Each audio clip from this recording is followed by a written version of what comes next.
Record చేసానమ్మా. Okay. ఇప్పుడు 3వ అధ్యాయము, శ్రీ గురు చరిత్ర 3వ అధ్యాయము. ఇందులో సిద్ధముని వెంట నామధారకుడు గానగాపురానికి వెళ్తున్నాడు. అక్కడ శ్రీ గురుభక్తి ఔన్నిత్యాన్ని, శ్రీ గురుచరిత్ర మహిమను గూర్చి తెలుసుకోవడము, భగవంతుడు ఏ విధంగా అవతరించాడో తెలుసుకోవడం, అంబారీషుని యొక్క ఏకాదశ వ్రతము గురించి తెలుసుకుంటాం. ఇందులో శ్రీ గణేశాయ నమః, శ్రీ సరస్వత్యై నమః, శ్రీ గురుభ్యోం నమః, శ్రీపాద శ్రీవల్లభ శ్రీ నృసింహ సరస్వతి శ్రీ గురు దత్తాత్రేయాయ నమః. సిద్ధముని చెప్పిన మాటల్ని, వ్యాఖ్యల్ని విన్నట్టు నామధారకుడు మిగులు హర్షించి ఎంతో ఆనందపడుతూ వినయంతో విధేయతతో ఇట్లా అడుగుతున్నాడు. ఓ సిద్ధమునీశ్వరా, మీకు జయము జయము. నా మనస్సున కలిగిన సంశయములన్నింటిని కూడా తొలగించేశారు మీరు. ఈ సంసార సాగరమును నన్ను తరింపజేయగల సమర్థులు మీరే. తమరు దయతో శ్రీ గురువు యొక్క అపారమైన మహిమను గూర్చి నిస్సంశయంగా వివరించి చెప్పుట వలన నేను ఆనంద జలనిధిలో హాయిగా మునకలు వేస్తున్నాను స్వామి. నన్ను అనుగ్రహించుటకు మీరు తమని ఎచ్చటి నుండి వచ్చితిరి? అసలు మీ నివాసం ఎక్కడా? మీ నివాసం ఎక్కడా? మీరు స్వీకరించే ఆహారం ఏమిటి? నేను మీ దాసానుదాసుడను, శరణాగతుడను.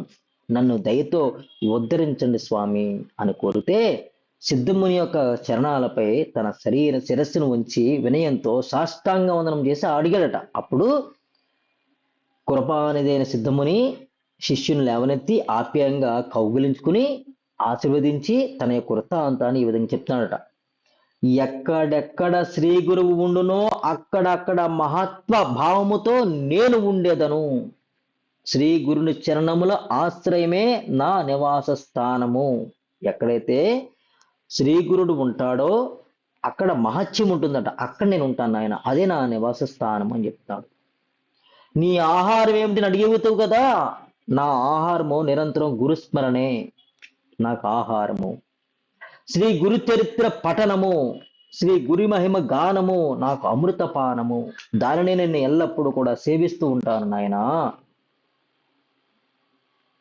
గురు చరిత్ర గ్రంథం చూపించి ఇట్లా చెప్పాడట. నామధారక, ఈ గ్రంథమును పఠించడం వలన ఇహ పరలోకములకు చెందిన భుక్తి ముక్తులు రెండును లభించును. ఆర్త భక్తులు శ్రీ గురు చరిత్రను శ్రద్ధగా వినుట వలన, ఎవరైతే చదవకపోయినా వినుట వలన వారి వారి సమస్త మనోభీష్టములు వెనువెంటనే నెరవేరగలవు. ధనము కోరు వారికి ధనము, అక్షయధనం లభిస్తుంది. సంతానము కోరు వారికి పుత్ర పౌత్రాభివృద్ధి కలుగుతుంది. ఈ గ్రంథ శ్రవణము వలన శీఘ్రముగా గోదానము లభించినంత జ్ఞానము సిద్ధిస్తుంది. నాయనా, ఇది ఎలా చదవాలని, ఎలాగ చేయాలని చెప్తున్నాడు. సప్తాహ దీక్షను వహించి కడు భక్తి శ్రద్ధలతో శ్రీ గురు చరిత్రమును చదివిన వారికి లేదా వినిన వారికి కోరిన కోరికలు వెంటనే నెరవేరగలవు. పుత్రులు లేని వారికి పుత్రులు కలిగెదరు. గ్రహపీడలు విరిగడైపోతాయి. సమస్త వ్యాధులు కూడా నశించిపోతాయి. సంకటములో చిక్కుకున్న, అంటే బాధలున్న సంకటంలో చిక్కుకున్న మానవులు సులభంగా వాటి నుండి బయటికి విడిపడిపోతారు. బ్రహ్మహత్యాది పాపం నుండి నశించిపోతాయి. ఏకాగ్ర చిత్తముతో శ్రవణం చేయవారికి తత్వజ్ఞానం సిద్ధిస్తుంది. చూడండి, ఇక్కడ తత్వజ్ఞానం అంటే నేను ఎవరు అనేది విచారణ. ఇది తత్వజ్ఞానము. ఏకాగ్ర చిత్తంతో శ్రవణం చేయవారికి, అంటే వినేవారికి తత్వజ్ఞానం సిద్ధిస్తుంది. వారు శతాయుష్మంతులవుదురు అనే సిద్ధముని చెప్పాడట. నామధారకుడు నమస్కరించి ఇట్లా అడిగాడట మళ్ళా, స్వామి దయానిధి సిద్ధమునింద్ర, నన్ను తరింపజేయము స్వామి.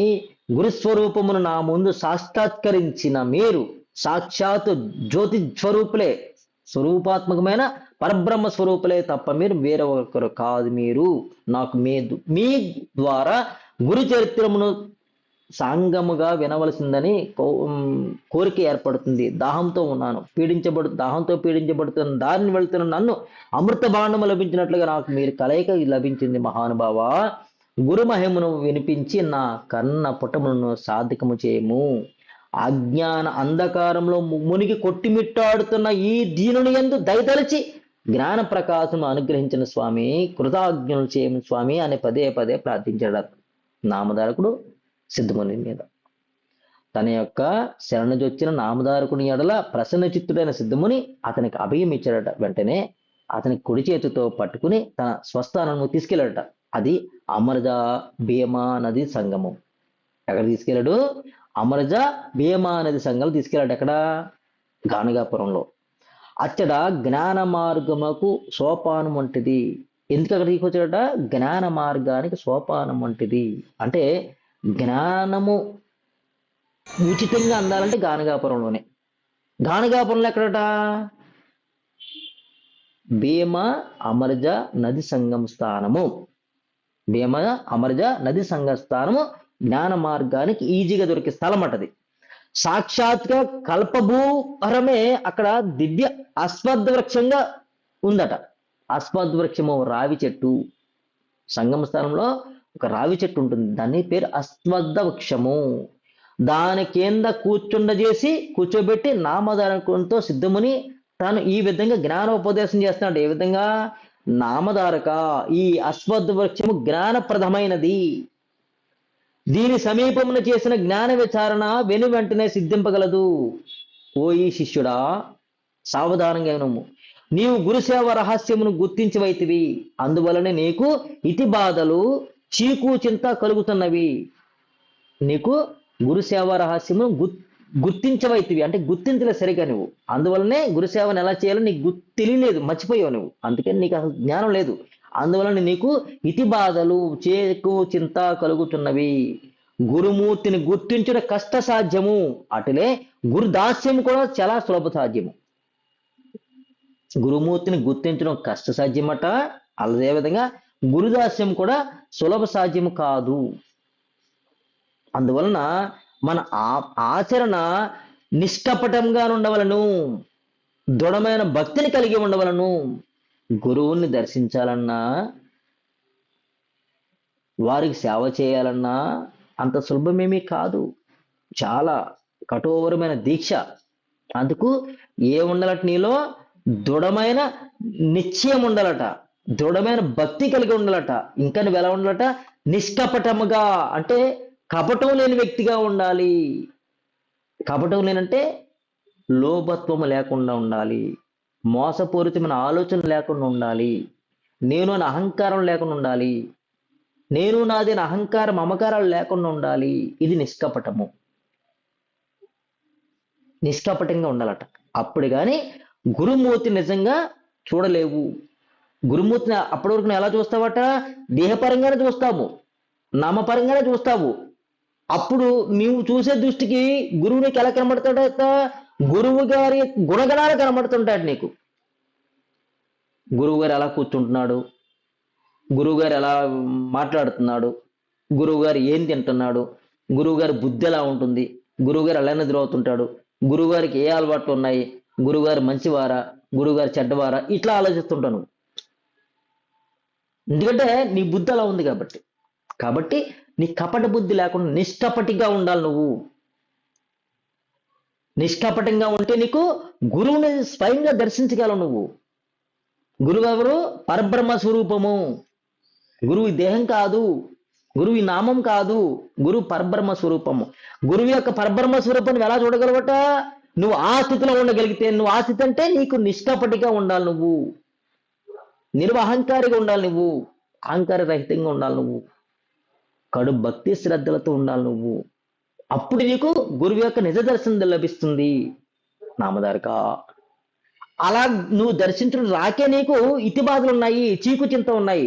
నువ్వు నిజంగా గురుమూర్తిలో గురు పరబ్రహ్మ స్వరూపాన్ని చూడగలిగితే నువ్వు నీ ఇతి బాధలు ఉండవు, నీకు చీకు చింత ఉండదు నాయనా అని చెప్పాడట.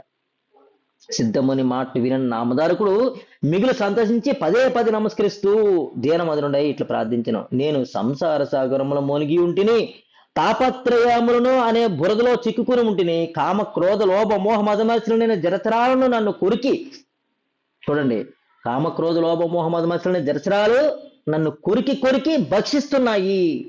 అజ్ఞానం అనే వలలో చిక్కుకుని బాధపడుతుంటున్న స్వామి, దయతో నన్ను మీరు జ్ఞానమనుడి నావులో ఎక్కించుకుని కృప అనే వాయువుతో నన్ను తరింపజేయము స్వామి అని కరుణరసము ఉప్పొంగుతున్నట్లుగా విన్నవించుకుని నామధారకుడు తన శిరస్సుని సిద్ధముని పాదాల చరణాలపై నిలిపి నమస్కరించాను. అట్లు శరణగోరిన తన శిష్యుని లేవనెత్తి వాత్సల్యపూరితమైన వాక్కులతో మునీశ్వరుడు ఇట్లు చెప్తున్నాడు. నాయనా, చింతింపకు, ధైర్యమును వహింపము, పిరికితనము పనికిరాదు. ఇంతవరకు దృఢమైన భక్తి లేనందున నీవు నానావిధ కష్టములు అనుభవించేతివి. ఎవరికి దృఢమైన భక్తి ఉండునో వారే నిరంతరము దైన్యముతో నానా అగచాట్ను అనుభవించెదరు. ఎవరికైతే దైన్యము అంటే పిరికితనము ఉంటుందో వారు నిరంతరం కూడా నానా కష్టాలను అనుభవిస్తూ నానా విధమైన బాధలు అనుభవిస్తుంటారు. ఎవరికైతే దృఢభక్తి ఉండదో వారు నిరంతరము దైన్యంతో ఉంటారు, నానా అగచాట్లు అనుభవిస్తుంటారు. అవిద్య అంటే అజ్ఞానం అనే మాయతో, అవిద్య అంటే నేను నాది అహంకార మమకారాలే అవిద్య, అది అజ్ఞానము. అదే అనే మాయతో చుట్టబడి శ్రీ గురువుని దూషిస్తూ ఉంటారు. గురుదేవా, మీ సేవ చేసుకుంటున్నాము, ఎన్నాళ్ళ బట్ట ఉంటున్నాము, మాకు ఈ బాధలు తప్పట్లేదేంటి, అసలు మీరు ఉన్నారా, అసలు మీరు చెప్పేదంత నిజమేనా అని దూషిస్తూ ఉంటారట. ఇప్పుడు మాయ కప్పులు ఉన్నప్పుడు మాయ ఎందుకు కప్పింది? నిష్కపటంగా ఉన్నావు కాబట్టి మాయ కప్పింది. నీ తప్పేమి కాదు, నీ బుద్ధి అట్లా ఉంది కాబట్టి నీకు అలా గురువు కనబడుతున్నాడు, అందుకు గురువును దూషిస్తున్నావు. సంశయంతో గురువును సేవించేవాడు గురువు ద్వారా దేనిని పొందగలడు? పైగా గురు కృపకు పాత్రుడు ఎట్లా కాగలడు? సంశయాత్ముడు నిత్యుడు అనేక విధముల ఆలోచనతో సతమతమై వ్యాకులమును పొంది చిత్తక్షోభకు గురవుతూ ఉంటాడు.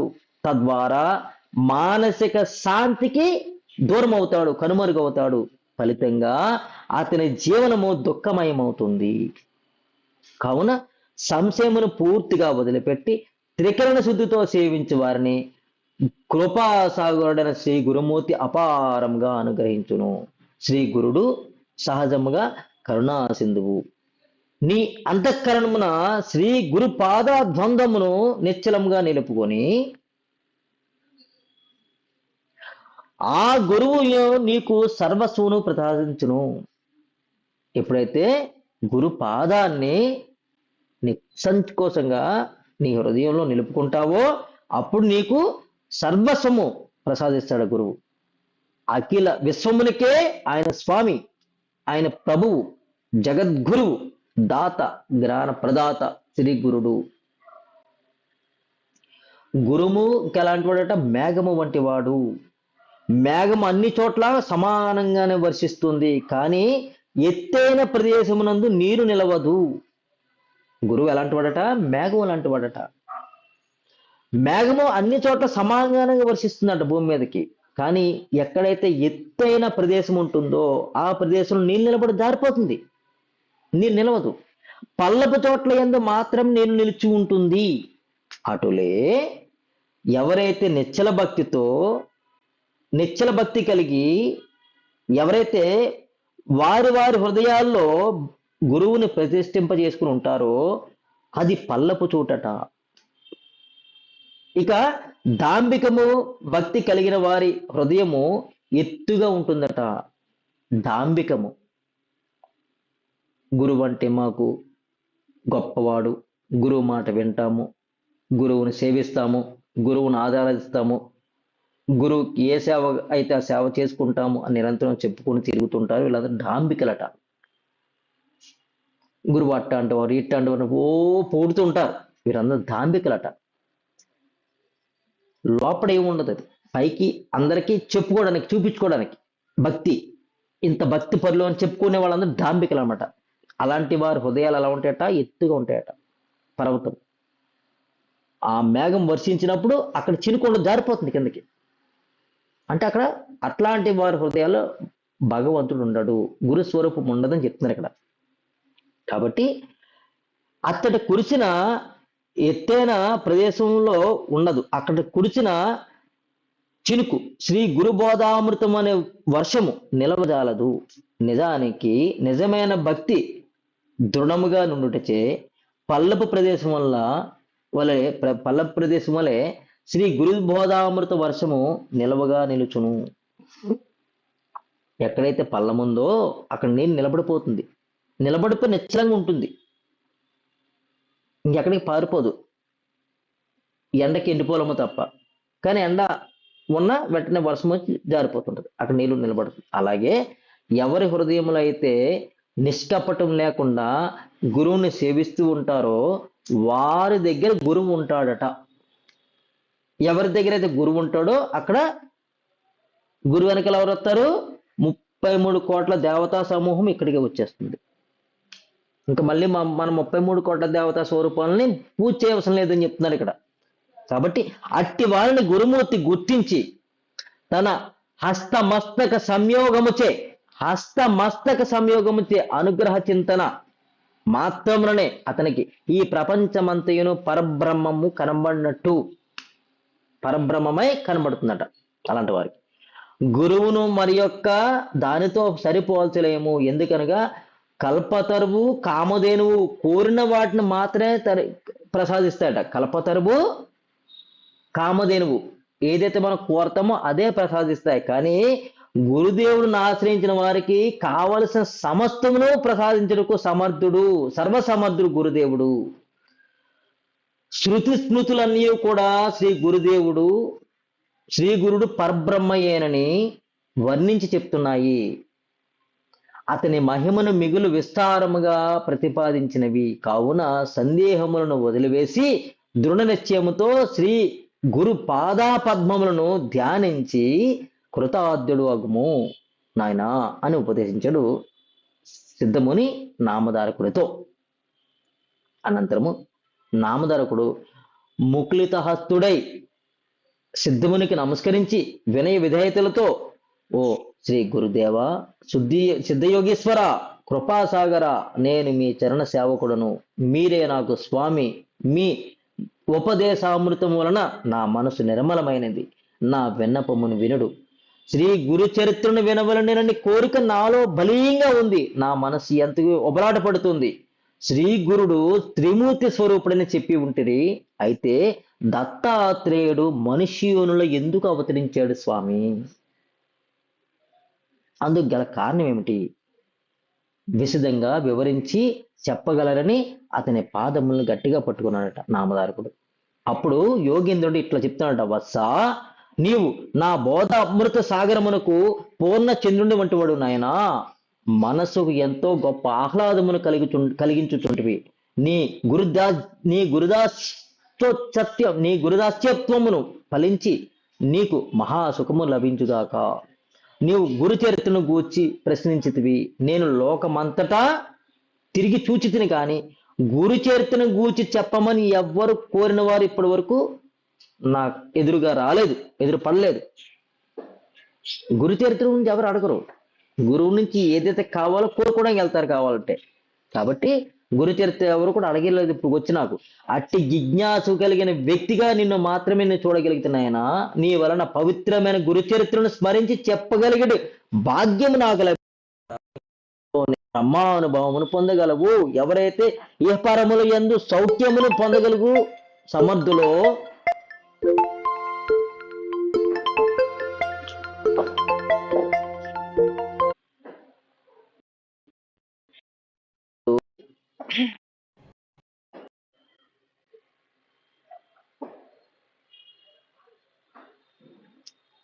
సౌఖ్యమును పొందగలిగే సమర్థులో వారికే గురు చరిత్రను వినగలిగే భాగ్యము లభించగలదు. ఇక త్రికరములను అనగా మనోవాక్కాయ కర్మలను దృఢపరుచుకుని మనస బుద్ధి వాచ మనస బుద్ధి వాచ కర్మ తెగన శుద్ధితో నీవు నిశ్చల సిద్ధముతో నిశ్చల చిత్తముతో శ్రవణం చేయము అంటే వినుము. నీవు కేవలము గురుభక్తుడవు, అందుకే నీ బుద్ధి ఉత్పన్నమైనది. నీ గురుభక్తికి మెచ్చితిని, నా మాటలను విశ్వసించి వినువారులకు చతుర్విధ పురుషార్థములు సులభంగా లభించగలవు. అంతేకాదు ధన ధాన్యాది సంపదలు, పుత్ర పౌత్రాభి సంతానము, ధైర్యము, స్మరణ శక్తి, ఇహలోక సౌఖ్యములు, శతాయుష్యువు, చివరికి ఉత్తమగతి లభించి తీరును. గురు చరిత్ర కామధేను వంటిది. ఇది వేద శాస్త్ర సమ్మతము. త్రిమూర్తులు మానవ వేషమును ధరించి కలియుగమునందు అవతరించిరి. భూభారమును తగ్గించి భక్తజనులను తరింపజేయ నిమిత్తముగా హరిహరాదులు దివి నుండి భూమికి దిగి వచ్చి తిరిని సిద్ధముని నామధారకుడితో చెప్పాడట.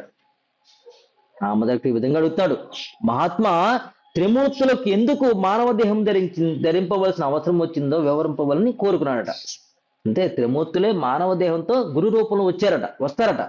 ఇప్పుడు నామధారకుడు అడుగుతా, అసలు ఎందుకు అలాగా త్రిమూర్తులు మానవ దేహం ధరించి రావాల్సిన పని ఏమొచ్చింది అని అడిగితే చెప్తాడు ఈ విధంగా, సావధానంగా ఉన్న ఆయన, నిజమునకు ఉన్నది పరబ్రహ్మం ఒక్కటే. అయితే ఈ ఒక్కటి సృష్టి నిమిత్తము త్రివిధ గుణములతో త్రిమూర్తులుగా అయ్యారు.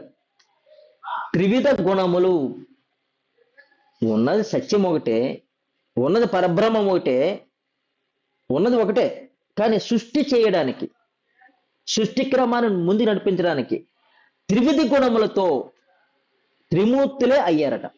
ఏంట త్రివిధ గుణములు? రజోగుణము, సత్వగుణము, తామసిక గుణము. మామూలుగా మనం ఏం చెప్తాము, తమో గుణము, రజోగుణము, సాత్విక గుణం అంటాం. ఈ రజోగుణంతో ఎవరుంటారట? బ్రహ్మ ఉంటాడట. బ్రహ్మే, రజోగుణమే బ్రహ్మగా వచ్చిందట. సత్వగుణంతో విష్ణువు వచ్చాడట విశ్వాన్ని పోషించడానికి. బ్రహ్మదేవుడికి వచ్చి సృష్టి రచన చేయడానికి వచ్చాడు రజోగుణంతో. సత్వగుణంతో విష్ణువు విశ్వాన్ని పోషిస్తూ ఉంటాడట. తమో గుణంతో రుద్రమూర్తి శివుడు హరిస్తూ ఉంటాడట. అందుకే మీకు అందరికీ చెప్తాను యోగ రహస్యాల్లో, బ్రహ్మ ఇక్కడ ఉంటాడు, సృష్టి చేస్తూ ఉంటాడు. ఈరోజు ఏం చేయాలి నేను అనేది. విష్ణుమూర్తి ఇక్కడ ఉంటాడు, హృదయంలో పోషిస్తూ ఉంటాడు. బ్రహ్మ చేసిన సృష్టికి, ఆలోచనకి నడిపిస్తూ ఉంటాడు, ముందు తీసుకెళ్తూ ఉంటాడు. శివపరమాత్మ కింద ఉంటాడు, మూలాధారంలో పూర్తి చేస్తాడు చెప్పింది. సృష్టి, స్థితి, లయ, త్రిమూర్తాత్మక త్రిగుణాలు ఇవి. ఈ త్రిగుణాలే త్రిమూర్తులేగా భూమి మీదకి వచ్చింది. వీరు ఒకరిని విడిచి మరొకరు వేరువేరుగా ఉండరు. చూడండి, ముగ్గురు పక్కనే ఉంటారు. బ్రహ్మ, విష్ణు, మహేశ్వరులు ముగ్గురు పక్కనే ఉంటారు. ఈ దేహమే మీకు అందరికి చెప్పాం, మనము విరాట్ స్వరూప ధ్యానాన్ని నేర్చుకున్నాం. ఈ దేహమే ప్రపంచము, ఈ దేహమే సృష్టి, ఈ దేహమే అంతా, ఈ దేహంలో జరుగుతుంది అంతా అని చెప్తాం మనం. ఓకేనా? కాబట్టి ఇక్కడ ఒకరిని మించి ఒకరిని విడిచి వేరొకరు వేరువేరుగా ఉండరు. ఈ త్రిమూర్తులే భూభారమును తగ్గించుటకై కార్యకారణములను పునస్కరించుకుని అప్పుడప్పుడు భూలోకమునందు అవతరించుచుండెదరని పురాణ శాస్త్రములు స్పష్టంగా చెప్పుతున్నవి. ఇందుకు ఉదాహరణగా విష్ణుమూర్తి తన భక్తుడకు అంబారీషుని రక్షించిన కథను నీకిప్పుడు విశదీకరిస్తాను, సావధానంగా విను. అంటే బ్రహ్మ, విష్ణు, మహేశ్వరులు ముగ్గురు కూడా ఒక్కడే ఉంటారు, ఒక్కరిగానే ఉంటారు, వేరువేరుగా ఉండరు. వీరే భూమి మీద మానవులను తరింపజేయడానికి వస్తూ ఉంటారు, ఎప్పుడు నిరంతరం వస్తూ ఉంటారు. ఈ నేపథ్యంలోనే విష్ణుమూర్తికి ఒక భక్తుడు ఉన్నాడట, అంబారీషుడు. అతని యొక్క కథ చెప్తున్నాడట. ఏమనంటే, పూర్వము అంబారీషుడు అని ఒక రాజేష్ ఉండేవాడు. అతడు అత్యంత నియమనిష్టలతో ఏకాదశి వ్రతమును చేస్తూ ఉంటాడట, ఆచరిస్తూ ఉంటాడట. ఏకాదశి వ్రతాన్ని ఆచరిస్తుంటాడట. ఆ ఏకాదశి వ్రతము సకాలంలో చేస్తూ సకాలమునకు పూర్తి చేసి ద్వాదశ పాలన చేస్తుండేవాడట. సర్వకాల సర్వావస్థల యందు కూడా శ్రీహరి యొక్క చింతన చేస్తూ ఉండేవాడట. అతిథి అభ్యాగతులను భక్తిభావంతో చక్కగా పూజిస్తూ ఉండేవాడట. ఎవరైతే అతిథులు వస్తారో వాళ్ళందరికీ కూడా భక్తిభావంతో పూజ చేస్తూ వారికి ఏం కావాలో అన్ని అమర్చేవాడట. ఆ కారణమున లోకమునందు అంబారీషుని యొక్క కీర్తి ప్రతిష్టలు గొప్పగా ఇనుమడిస్తున్నాయట. అయితే ఈ దశలో అంబారీషుని వ్రతనిష్టను, అతని భక్తిని పరీక్షించదలిచి దుర్వాస మహాముని ఒక ద్వాదశి తిథి నాడు అతిథిగా వచ్చాడట. అంబారీష ముని పరీక్షించడానికి దుర్వాస మహర్షి అంటే మహాకోపిష్టివంతుడు అనమాట. మహర్షులందరిలో కోపిష్టివాడు ఎవరంటే దుర్వాస మహర్షి అనమాట. చాలా కోపంగా ఉంటాడు అతను. అతన్ని పరీక్షించాలని చెప్పి వచ్చాడట. ఎవరి దగ్గరికి? అంబారీష గృహానికి వచ్చాడట. అప్పుడు అది వచ్చింది ఏ రోజు? ద్వాదశి తిథి నాడు వచ్చాడట. వచ్చాడు, స్వాగతించి కూర్చోబెట్టాడు అంబరీష మహర్షి. ఆనాడు సూర్యోదయనంత వరకు కూడా ద్వాదశి తిథి ఒక్క గడియ మాత్రమే మిగిలింది. సూర్యోదయం అవుతుంది అంటే ఏకాదశి రోజు పూర్తయింది, ద్వాదశి రోజు వచ్చింది, ఒక్క గడియ మాత్రమే మిగిలింది అనమాట. ద్వాదశి గడియలు ఉంటాయి, ఆ గడియల్లో ఆహారం స్వీకరించాలి, ఆచమనం చేసుకుని ఆహారం స్వీకరించాలన్నమాట. ఆ గడియల్లో ద్వాదశి పారణ అంటారు దాన్ని. పారణ చేసి ఆహారం స్వీకరిస్తారు. ఈ లోపున పారణ పూర్తి చేసి వదదీక్షను ముగించుటకి అంబారీషుడు త్వరపడుతున్నాడట. అంటే గడియ మాత్రం ఉంది, నిన్న ఏకాదశి చేసాడు, ఇప్పుడు ద్వాదశి గడియలు పూర్తి అయిపోతున్నాయి, పారణ చేసి వ్రతాన్ని ముగించాలని కంగారులో ఉన్నాడు. ఆ సమయంలో అప్పుడే దుర్వాసుడు పని కట్టుకుని అతిథిగా వచ్చినందుకు ఏమి కానున్నదోనని అతడికి లోపలే భయపడుతున్నాడు. అంబారీషుడు భయపడుతున్నాడు. నేనా ఇప్పుడు స్వామివారితో ఉండాలి, నాకా ఇప్పుడు ద్వాదశి పాలన ఉంది, ఏం జరుగుతుంది ఏంటో అని భయపడుతున్నాడట. అయినా గాని శ్రీహరిపై భారం వేసి దుర్వాస మహర్షికి ఎదురేగి స్వాగతం పలికి ఉన్నతాసనం మీద కూర్చోచేశాడట. అతనికి ఆజ్యపాద్యములను ఇచ్చి పూజించాడట. అనంతరము అంబారీషుడు అత్యంత వినయంతో చేతులు జోడించి ఋషీశ్వరునితో ఇట్లా అన్నాడట. ఏమని? మహానుభావ, ద్వాదశి గడియలు సమీపించుతున్నవి, వెంటనే నేను స్నాన అనుష్ఠానాలను ముగించుకుని త్వరగా భోజనమునకు దయచేయండి అని కోరింది. మహానుభావ, ద్వాదశి గడియలు వస్తున్నాయి, మీరు వెంటనే స్నానము అనుష్ఠానం చేసుకుని త్వరగా భోజనానికి రండి అని చెప్పాడట. సరే అని పలికి ఋషీశ్వరుడు గంగా నదికి స్నానానికి వెళ్ళాడట. స్నానం చేసి తీరం నందు కూర్చుని నెమ్మదిగా అనుష్ఠానం చేసుకుంటున్నాడట. చూడండి, దుర్వాస మహాముని గంగా నదికి స్నానం చేసి నెమ్మదిగా అనుష్ఠానం చేసుకుంటున్నాడట. అతిథి మర్యాదకే అనేక విధములుగా పక్వాన్నమును సిద్ధం చేయించిన ద్వాదశి పాలన నిమిత్తముగా అంబారీషుడు మునీశ్వరుని రాక కోసం ప్రతీక్షించుచుండెను. అతిథి మర్యాద చేయడం కోసం రకరకాల ఆహార పదార్థాలను సన్నిద్ధం చేసి స్వామివారు ఎప్పుడు వస్తారని చెప్పి స్వామివారికి కోసం ఎదురు చూస్తున్నాడట. ఎందుకు? ద్వాదశి పాలన చెయ్యాలి. ఇప్పుడు ఎవరు? అంబారీషుడు. మరి అంబారీశ్వరుడు వచ్చాడు, అతిథి వచ్చాడు. అతిథికి ద్వాదశి పాలన పూజ చేసిన తర్వాత తిని చేయాలన్నమాట.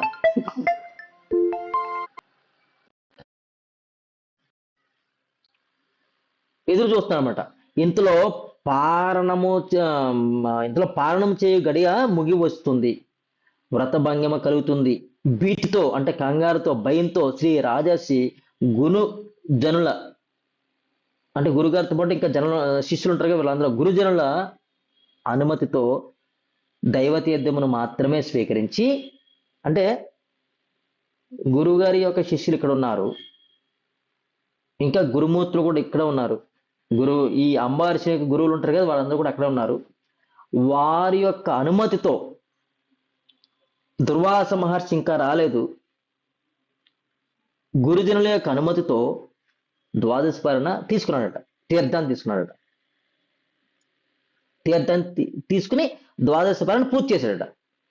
ఇంతలోనే గంగా నది తీరం నుండి దుర్వాస మహర్షి వచ్చి అంబారీషుని ముఖమును తేరిపార చూసి అగ్రహుతుడై కోపంతో, ఓరి దురాత్మ, వచ్చిన అతిథిని వదిలిపెట్టి పాలన చేసివా ఏమి అంటూ అతనిని శపించబోయాడట. భీతిలిన ఆ రాజర్షి వెంటనే తన ఇష్టదైవమగు శ్రీహరిని స్మరించాడట. అంబా అంటూ అరిచిన దూడ కోసమై పరిగెత్తుకుని వచ్చే ఆవువలే, గోవువలే శరణాగత త్రాణ బిరుదాంకితుడైన శ్రీ భక్తవత్సలుడు నారాయణుడు తన భక్తులను రక్షించు నిమిత్తము వెంటనే ప్రత్యక్షమై అటు అంబారీషుని ఇటు దుర్వాస మహర్షిని మధ్యలో నిలుచున్నాడట.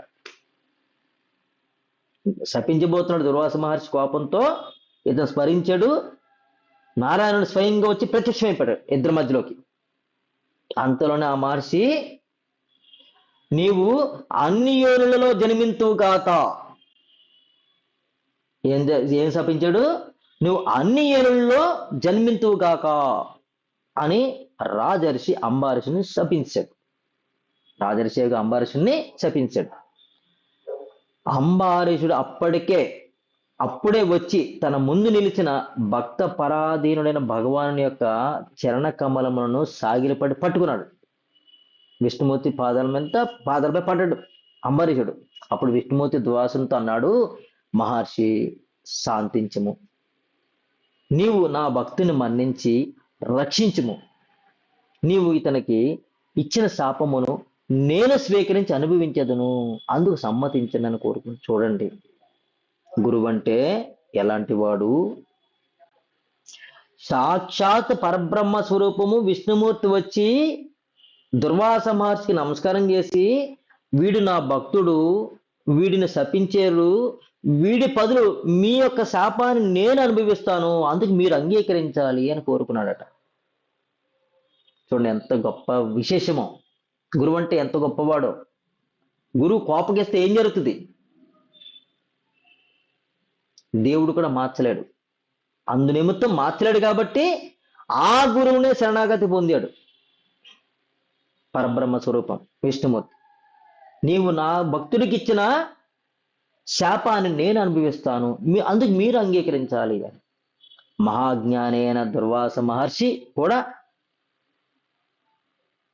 భగవతా స్వరూపుడే. దుర్వాస మహర్షి ఎవరు? మామూలు దేహం కాదు. దుర్వాస మహర్షి మామూలు నామం కాదు. ఆయన కూడా భగవత్ స్వరూపుడే. కావున విష్ణుమూర్తి మాటలను వినిన పిమ్మట ఆ మహర్షి తనలో తాను ఈ విధంగా యోచిస్తున్నాడట. ఏమని? భూలోకమునందు యుగాల తరబడి తపస్సు చేసినను శ్రీహరి చరణములు ఎవరికి లభించుట లేదు. లోకులకు అవి దుర్లభమైనవి.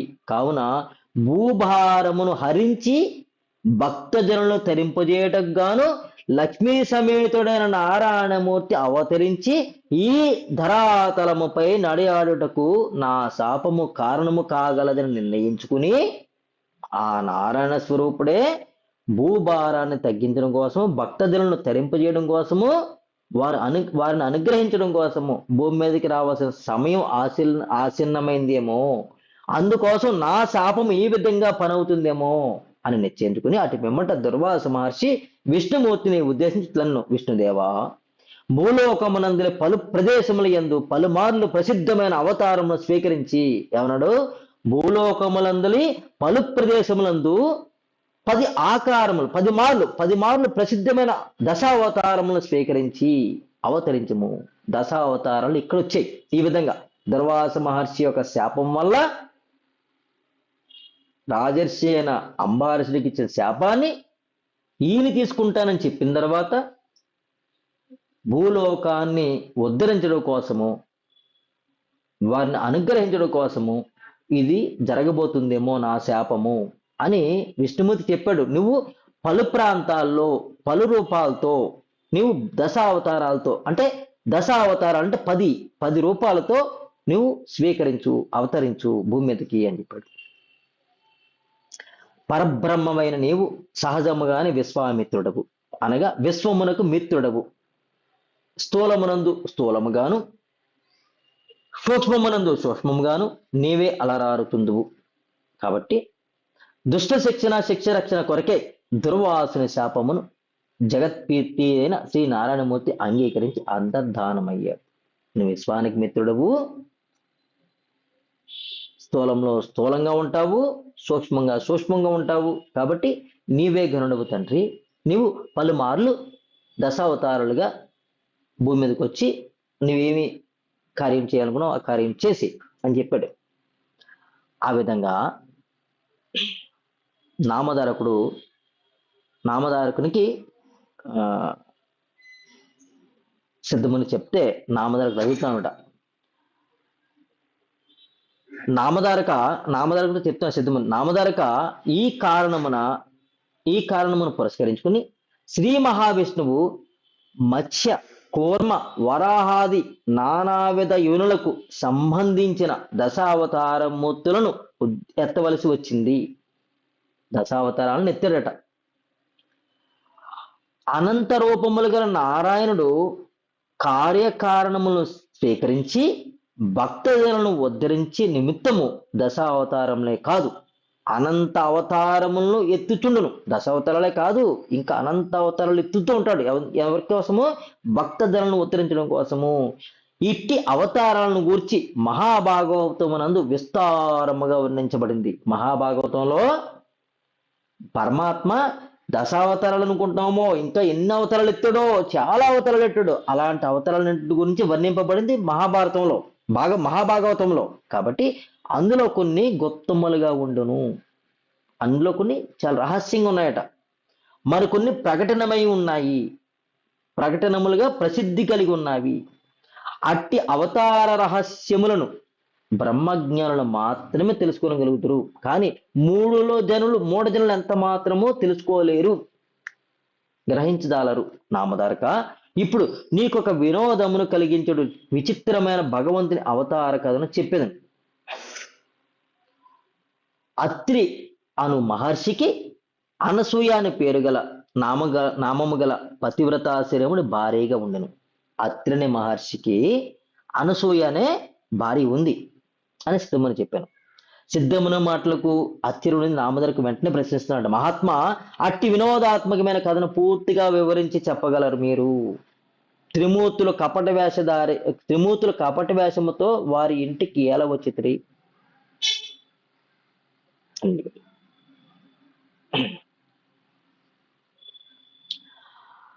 త్రిమూర్తులు ఒకనాడు కపట వేషములతో ధరించి వారి ఇంటికి అతిథులుగా వచ్చారని, వచ్చిన వారు పుత్రులుగా మారిపోయారని సిద్ధముని చెప్పాడట. నామధారకుడు అడుగుతున్నాడు, అసలు కపట వేషధారులకు ఎందుకు రావాలి?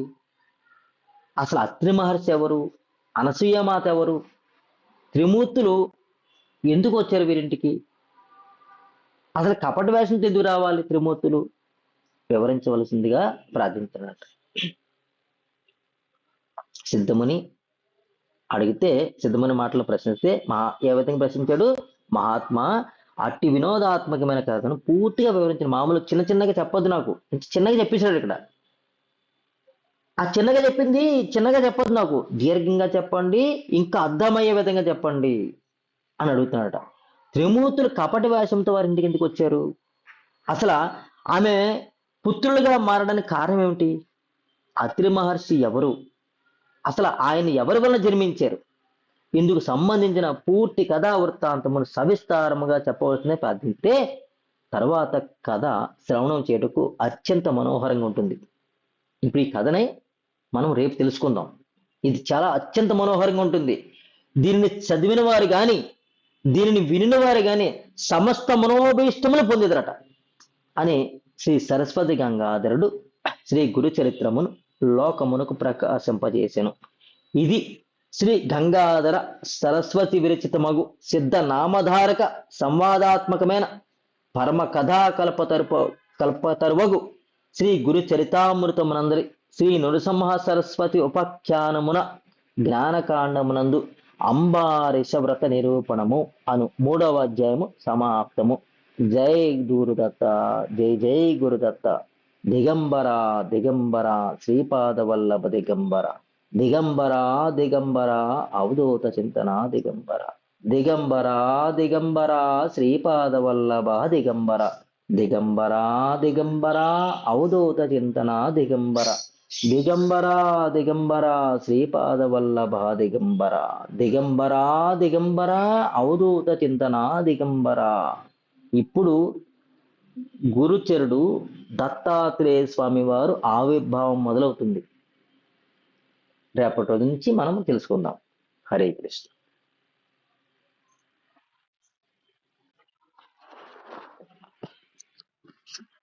హరే కృష్ణ తల్లి.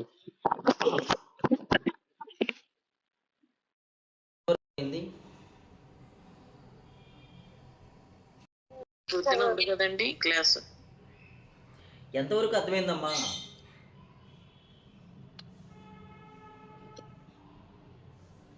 అర్థమైందండి. మంచిది. గురువుని పూజించితే, గురువుని సేవ చేసుకుంటే మనకి అన్ని లభిస్తాయి. పుణ్యము మనకి ఏది కావాలన్నా లభిస్తుంది, కోరుకున్న కోరికలు తీరుతాయి. మనకి మనం ఏమనుకుంటున్నాము, మనకి పాపాలు నివృత్తి అవ్వాలని అన్నీ అయిపోతాయి. అదే అర్థమైంది. అలాగే గురు సేవ చేసుకోవాలి. చేసుకుందాం రేపు నుంచి. హరే కృష్ణ.